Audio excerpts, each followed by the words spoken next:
All right, as we were talking about earlier, we're still watching Tropical Depression Fred, which is making its way across Cuba right now. If we go over to source 1, you can see where that L is. That's where the center of circulation is now. And we were thinking this thing would try to stay off the northern coast, but it didn't. It actually moved inland, and that's actually taking it a little bit farther towards the west. So it's just kind of going around this big area of high pressure in the upper portions of the atmosphere, and that's what's steering it west. We expect a north turn to occur, at least a northwest turn. That probably will not occur, though, until tomorrow. It's encountering some upper level wind shear, winds about 20 knots in the upper atmosphere, kind of blowing everything over onto the right side. But due to some of these changes in the track, you could see that now that the cone is out of the peninsula, there have been some slight implications of what we're going to be seeing this weekend. Now, it does look like, though, we're still going to have impacts here in southwest Florida in the form of showers and storms, as well as the possibility of some isolated tornadoes. There is a tornado threat that will be increasing later tomorrow when the wind shear increases, and that'll continue through tomorrow night and the Sunday, but also heavy rainfall where some areas could pick up upwards of 1 to 3, maybe even excess of 4 inches in some areas, depending on where those rain bands set up. We'll try to break all that down for you coming up in just a bit. But meteorologist Cindy Pressler is also tracking storms across our area. Cindy, we've had some pretty decent downpours, at least here in the Cape. What's going on right now? It's clearing out just as it does at this time every evening. So these showers and storms, and yes, there still are some storms in the area. They're moving westward into the Gulf of Mexico. So if you got plans tonight, it's Friday. A lot of us are going to be going out to dinner or whatever. Well, this rain will be heading on out of here, but hang on. We still have some rain falling in Charlotte County, Sarasota County. You can see the stronger storms around Englewood and just off the coast there, but they're moving westward.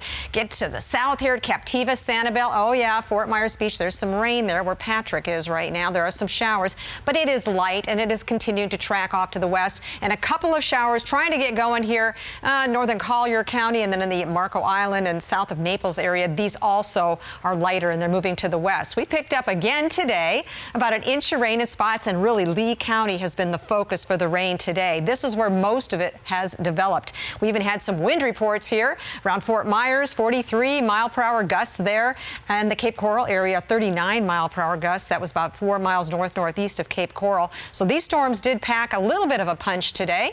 Usually we have a little bit stronger winds with that, but today we did have some as well. And the flow coming in from the east moving west. So these storms were being pushed off into the Gulf of Mexico, slow movers again today, and that's why you get those heavy downpours. So here's the modeling, taking this rain and poof, gone pretty much, maybe a shower or two yet for the next couple of hours. That'll be it. Mostly cloudy skies to partly cloudy skies. And then here comes the moisture from Fred. Will it be a tropical storm tomorrow? That's what we're going to be watching. Looks like it's going to be off the coast, so a little bit farther to the west now with that possible track. However, it is going to bring a lot of moisture. We will have showers and thunderstorms. Chance for rain goes up through the day, starts low in the morning, but look at that, by 2, 3, 4 o'clock in the afternoon, about a 60 to 80% chance. So there will be bands of rain coming in with these storms. And look how this rotation kind of pulls them right across the coastal areas mainly, but inland you're going to see some storms too. And again, this track can change just a little bit, as it did